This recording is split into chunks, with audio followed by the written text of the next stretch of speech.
Chapter 8. From my room, I rang up my ex partner in Tokyo. Somebody I didn't know answered the phone and asked my name.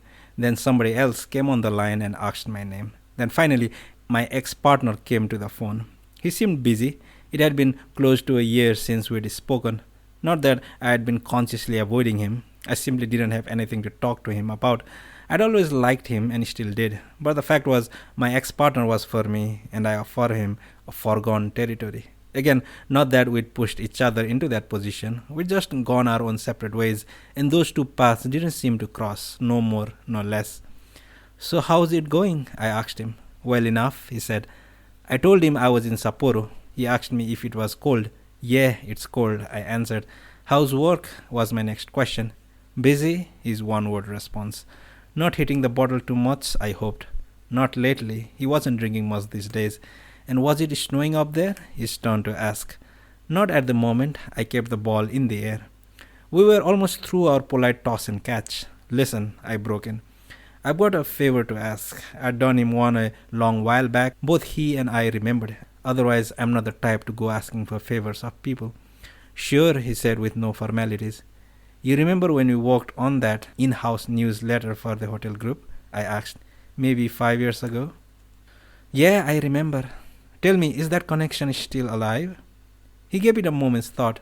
Can't say it's kicking, but it's alive as far as alive goes. Not impossible to warm it up if necessary. There was one guy who knew a lot about what was going on in the industry. I forget his name. Skinny guy, always wore his funny hat. You think you can get in touch with him? I think so. What do you want to know? I gave him a brief rundown on the Dolphin Hotel scandal article. He took down the date the piece appeared. Then I told him about the old tiny dolphin that was here before the present monster dolphin, and I said I'd like to know more about the following things. First, why had the new hotel kept the old dolphin name? Second, what was the fate of the old owner? And last, were there any recent developments on the scandal front? He jotted it all down and read it back to me over the phone. That's it? That'll do, I said. Probably in a hurry too, huh? He asked. Sorry, but I'll see what I can do today. What's your number up there? I gave it to him. Talk to you later, he said and hung up. I had a simple lunch in a cafe in the hotel. Then I went down to the lobby and saw that young woman with glasses was behind the counter. I took a seat in a corner of the lobby and watched her. She was busy at work and didn't seem to notice me. Or maybe she did, but was playing cool. It didn't really matter, I guess. I liked seeing her there. As I thought to myself, I could have slept with her if I wanted to. There are times when I need to chat myself up like that. After I watched her enough, I took the elevator back to my room and read a book. The sky outside was heavy with clouds, making me feel like I was living in a poorly lit stage set. I didn't know when my ex-partner would call back, so I didn't want to go out, which left me little else to do but read. I soon finished the Jack London and started in on the Spanish Civil War. It was a day like a slow-motion video of twilight, uneventful to put it mildly. The lead grey of the sky mixed ever so slowly with the black, finally blending into the night, just another quality of melancholy, as if there were only two colors in the world, grey and black, shifting back and forth at regular intervals. I dialed room service and had them send up a sandwich, which I ate a bite at a time between sips of beer. When there's nothing to do, you do nothing slowly and intently. At 7:30, my ex-partner rang. I got a hold of the guy, he said. A lot of trouble? Some, he said after a slight pause, making it obvious that it had been extremely difficult. Let me run through everything with you. I suppose you could say the lid was shut pretty tight on this one. Not just shut, it was bolted down and locked away in a vault. No one had access to it. Case closed. No dirt to be dug up anymore. Seems there might have been some small irregularities in the government or city hall. Nothing important, just fine-tuning, as they say. Nobody knows any more than that. The attorney's office snooped around, but couldn't come up with anything incriminating. Lots of lines running through this one. Hot stuff. It was hard to get anything out of anyone. This concern of mine is personal. It won't make any trouble for anyone. That's exactly what I told the guy. Still holding the receiver, I reached over to the refrigerator to get another beer and poured it into a glass. At risk of sounding like a mother, a word to the wise. If you're going to pry, you're going to get hurt, my ex-partner said. This one, it seems, is big, real big. I don't know what you've got going there, but I wouldn't get in too deep if I were you. Think of your age and standing. You ought to live out your life more peaceably. Not that I'm the best example, mind you. Gotcha, I said. He coughed. I took another sip of beer. About the old dolphin owner, seems the guy he didn't give in until the very last, which brought him a lot of grief. Should have walked right out of there, but he just wouldn't live. Couldn't read the big picture. He was that type, I said, very untrendy. He got the bad end of the business. A bunch of Yakuza moved into the hotel and had a field day. Nothing so bad as to bother the law. They set up court in the lobby and stared down anyone who walked into the place. You get the idea, no? Still, the guy held out for the count. I can see it, I said. The owner of the Dolphin Hotel was well acquainted with misery in its various forms. No small measure of misfortune was going to faze him. In the end, the Dolphin came out with the strangest counteroffer. Your guy told them he'd pack up shop on one condition. And you know what that was? Haven't a clue, I said. Take a guess. Think, man, just a bit. It's the answer to one of your other questions. On the condition that they kept the Dolphin Hotel name. Is that it? Bingo, he said. Those were the terms. And that's what the buyers agreed to. But come on, why? It's not such a bad name. Dolphin Hotel sounds fair enough as names go. Well, I guess, I said. What's more, this hotel was supposed to be the flagship for a whole new chain of hotels that A Enterprises was planning. Luxury hotels, not their usual top of the middle class, and they didn't have a name for it yet. Voila, the Dolphin Hotel chain. Right, a chain to rival the Hiltons and the Hyatts of the world. The Dolphin Hotel chain, I tried it out one more time. A heritage passed on, a dream unfurled. So then, what happened to the old Dolphin owner? Who knows? I took another sip of my beer and scratched my ear with the tip of my pen. When he left, they gave him a good chunk of money, so he could be doing almost anything. But there's no way to trace him. He was a bit player, just passing through, I suppose. And that's about it, said my ex-partner. That's all I could find out, nothing more. Will that do you? Thanks, you've been loads of help, I said. He cleared his throat. You out some dough? I asked. Nah, he said. I'll buy the guy dinner and then take him to a club in Ginza, pay his car fare home. That's not a lot, so forget about it. I can write it off as expenses anyway. Everything's deductible. Hell, my accountant tells me all the time to spend more, so don't worry about it. If you ever feel like going to Ginza Club, let me know. It'll be on me, seeing as you've never been to any of those places. And what's the attraction of a Ginza Club? Booze, girls, he said. Kind words from my tax accountant. Why didn't you go with him? I did, not so long ago, he said, sounding absolutely bored. We said our goodbyes and hung up. I started to think about my ex-partner. He was the same age as me, and already he was getting a pounce. All kinds of prescription drugs in his desk, all actually concerned about who won the elections, worried about his kids' education. He was always fighting with his wife, but basically he was a real family man. He had his weaknesses, to be sure, but he was known to drink too much. But he was a hard-working, straightforward kind of guy in every sense of the word. We teamed up right after college and got on pretty well. It was a small translation business and it gradually expanded in scale. We weren't exactly the closest of friends, but we made a fine enough partnership. We saw each other every day like that, but we never fought once. He was quiet and well-mannered, and I myself wasn't the arguing type. We had our differences, but managed to keep working together out of mutual respect. But when something unforeseen came up, we split up, perhaps at the best time too.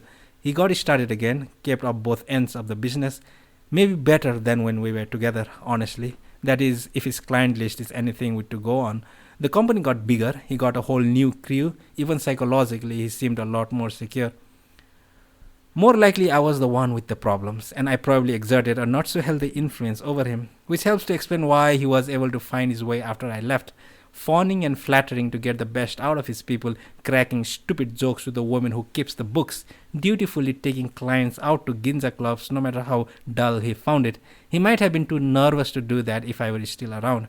He was always aware of how I saw him, worried about what I would think. That was the kind of guy he was. Though, to tell the truth, I didn't pay a lot of attention to what he was doing next to me. Good, he's his own man now, in every way. That is, by my leaving, he wasn't afraid to act his age, and he came into his own.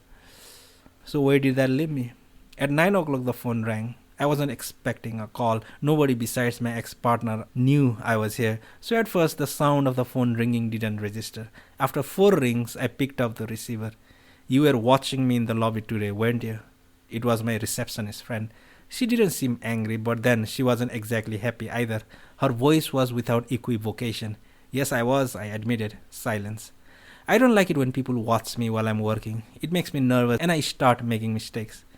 I could feel your eyes on me the whole time. Sorry, I won't stare at you again, I said. I was only watching you to give myself confidence. I didn't think you'd get so nervous. From now on, I'll be more careful. Where are you calling from? Home, she answered. I'm just about to take a bath and go to bed. You extended your stay, didn't you? Uh huh. Business got postponed a bit.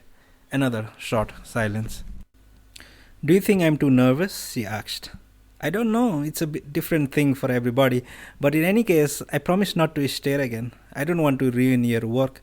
She thought it over a second. Then we said goodnight. I hung up the phone, took a bath, and stretched out on the sofa reading until 11:30. Then I dressed and stepped out into the hall. I walked it from one end to the other. It was like a maze. At the farthest recess was the staff elevator, a little hidden from view, next to the emergency staircase. If you followed the signs posting past the guest rooms, you came to an elevator marked freight only. I stood before it, noting that the elevator was stopped on the ground floor. No one seemed to be using it. From speakers in the ceiling came the strains of Love is Blue, Paul Maurier. I pressed the button, the elevator roused itself and started to ascend. The digital display registered the floors 1, 2, 3, 4, 5, 6, slowly but surely advancing to the rhythm of the music. If someone was in the elevator, I could always plead ignorance. It was a mistake guests were probably making all the time: 11, 12, 13, 14, and rising steadily. I took one step back, dug my hands in my pockets, and waited for the doors to open. 15, the count stopped. There was a moment's pause and not a sound. Then the door slid open. The elevator was empty. Awfully quiet, I thought to myself. A far cry from the whizzing contraption in the old hotel. I got in and pressed 16. The door shut soundlessly again. I felt a slight movement and the door opened. The 16th floor, bright, fully lit, with Love is Blue flowing out of the ceiling. No darkness, no musty odor. For good measure, I walked the entire floor from end to end. It proved to have the exact same layout as the 15th. Same winding hallways, same interminable array of guest rooms, same vending machine alcove midway along, same bank of guest elevators. The carpet was deep red, rich with soft pile. You couldn't hear your own footsteps. In fact, everything was resoundingly hushed. There was only a summer place, probably by Percy Faith. After getting to the end, I turned around and walked back halfway to where the guest elevators were and took one down to the 15th floor. Then I went through the whole routine all over again. Staff elevator to the 16th floor, where there was the same perfectly ordinary, well lit floor as before, and it was still a summer place. I gave up and went down to the 15th floor again and had 2 sips of brandy and hit the sack. At dawn, the black changed back to grey. It was snowing. Well, now, I thought, what do I do today? As usual, there wasn't anything to do. I walked in the snow to Dunkin' Donuts, chewed on a couple of donuts, and read the morning paper as I sipped my coffee. I skimmed through an article about local elections. I looked through the movie listings. Nothing I particularly wanted to see, but there was this one film featuring former junior high school classmate of mine, a teen angst movie by the title of Unrequited Love, with an up-and-coming teenage actress and an up-and-coming teenage singer. I could guess the sort of role my classmate would play. Handsome young teacher with his wits about him, tall, slim, all-around athlete, girls swooning all over him. Naturally, the lead girl has a crush on him. So she spends Sunday baking cookies and takes them to his apartment. But there's a boy who's got his eyes on her. Average boy, kind of shy. Typical. I could see the movie without seeing it. When this classmate of mine became an actor, I went to see his first few films, partly out of curiosity. But before long, I didn't bother. Every movie was straight out of the same mold, and every role he had was basically the same: tall, handsome, athletic, clean cut, often a student at first, then later teacher or doctor or a young elite salaryman adored by the girls around him. He had perfect teeth, a charming smile, very suave. Though still not anything you'd want to pay money to see. Now, I'm not a snob who only goes to see Fellini or Tarkovsky. No, not by any means. But this guy's films were the pits. Low budget productions with cliche plots and mediocre dialogue, movies you could tell even the directors didn't care about. Although, come to think of it, in real life the guy had been pretty much like the parts he played. He was nice enough, but who actually knew anything about him? We were in the same class during junior high school. Once we shared the same lab table on a science experiment. We were friendly, but even back then he was too nice to be real, just like in his movies. Girls were already falling all over him. If he talked to them, their eyes would go moist. If he lit a Bunsen burner with those graceful hands of his, it was like the opening ceremony of the Olympics. None of the girls ever noticed I was alive. His grades were good too, always first or second in the class. Kind, sincere, friendly. It didn't matter what kind of clothes he wore, he always looked neat and clean. Even when he took a lick, there was something elegant about him. And there's hardly a male around who looks elegant when pissing. Of course, he was good at sports, active in his school government. There was talk that he had a thing going with the most popular girl in the class, but no one knew for sure. All the teachers thought he was great, and on Parents' Day, all the mothers would be enchanted with him too. He was just that type. Though, like I said, it was hard to know what the guy was thinking. His life was practically right out of the movies. Why the hell would I pay money to go see a movie like that? I tossed the newspaper into the trash and walked back to the hotel in the snow. In the lobby, I glanced at the front desk, but my friend was nowhere to be seen. I went over to the video game corner and played a couple rounds of Pac-Man and Galaxy. Nerve-wracking games like those bring out the aggression in people, but they do kill time. After that, I went back to my room and read. That day was impossible to get a handle on. When I got tired of reading, I looked out the window at the snow. It snowed the entire day. I found it inspiring that a sky could actually snow this much. At 12 o'clock, I went down to the cafe for lunch. Then I returned to my room and read and watched the snow. But the day wasn't a complete loss. Around 4 o'clock, while I lay in bed reading, there was a knock on the door. It was my receptionist friend standing there in glasses and light blue blazer. Without waiting for me to open the door any wider, she slipped into the room like a shadow and shut the door. Hotel policy. If they catch me here, I'm fired, she said quickly. She looked around the room and sat down on the sofa, straightening the hem of her skirt at her knees. Then she breathed a sigh. I'm on my break now, she said. I'm going to have a beer. Want something to drink? I asked. No thanks, I don't have too much time. You've been holed up inside here all day, haven't you? I didn't have anything special to do. I'm just wheeling away the hours, reading and watching the snow, I said. What's the book? It's about the Spanish Civil War, the whole history from the beginning to the end, full of innuendo.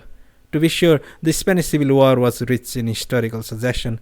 It was a real old-fashioned war. Listen, don't take this wrong, she interrupted me. Don't take what wrong? I asked. Pause. You mean you're coming to my room? I asked. Uh-huh. I sat down on the edge of the bed, beer in hand. Don't worry, I was surprised to see you standing at my door, but pleasantly surprised. I'm happy for some company. It's been pretty boring. She stood up and in the middle of the room removed her blazer. She draped it over the back of the chair and carefully so it wouldn't wrinkle. Then she walked over to me at the edge of the bed and sat down, her legs neatly aligned. Without the blazer, she seemed vulnerable and defenseless. I put my arm around her and she rested her head on my shoulder. Her white blouse was pressed crisply and she smelled nice. We stayed in this position for 5 minutes, me just holding her just sitting there, head on my shoulders, eyes closed, breathing softly, almost as if she were asleep. Out in the street, the snow kept falling without end, swallowing all sound. She was tired. She needed somewhere to roost. I was the nearest tree branch. I understood. It seemed unreasonable, unfair, that a woman so young and beautiful should be so exhausted. Of course, it was neither unreasonable nor unfair. Exhaustion pays no mind to age or beauty, like rain and earthquakes and hail and floods. Then she raised her head, stood up, and slipped her blazer back on. She walked over to the sofa, sat down, and fiddled with the ring on her pinky. In her uniform, she seemed stiff and distant. I kept sitting on the edge of the bed. You know that weird experience you had on the 16th floor? I began. Did you do anything special or was there something out of the ordinary, like before you got into the elevator or while you were going up? She cocked her head quizzically. Let me think. No, I don't think so, but I can't really remember. There wasn't a hint of anything odd. Everything was like always, she shrugged. There was nothing unusual at all. And really, it was a completely normal elevator ride. But when the door opened, everything was pitch black. That's all. I see, I said. How about dinner somewhere tonight? She shook her head. I'm sorry, I've made other plans for tonight. How about tomorrow? I have swim club tomorrow. Swim club? I said, smiling. Did you know they had swim clubs in ancient Egypt? No, she said. But I find it awfully hard to believe, don't you? No, it's the truth. I learned that from some research I had to do once, I explained. A token from the Department of Useless Facts. She looked at her watch and got up. Well, thanks, she said, and slid out the door, as noiselessly as when she entered. So much for my only handle on the day. It left me wondering how the ancient Egyptians filled their days with little pleasures they enjoyed as they willed away their weary way to death, learning to swim, wrapping mummies, and the some accomplishment of that you call a civilization.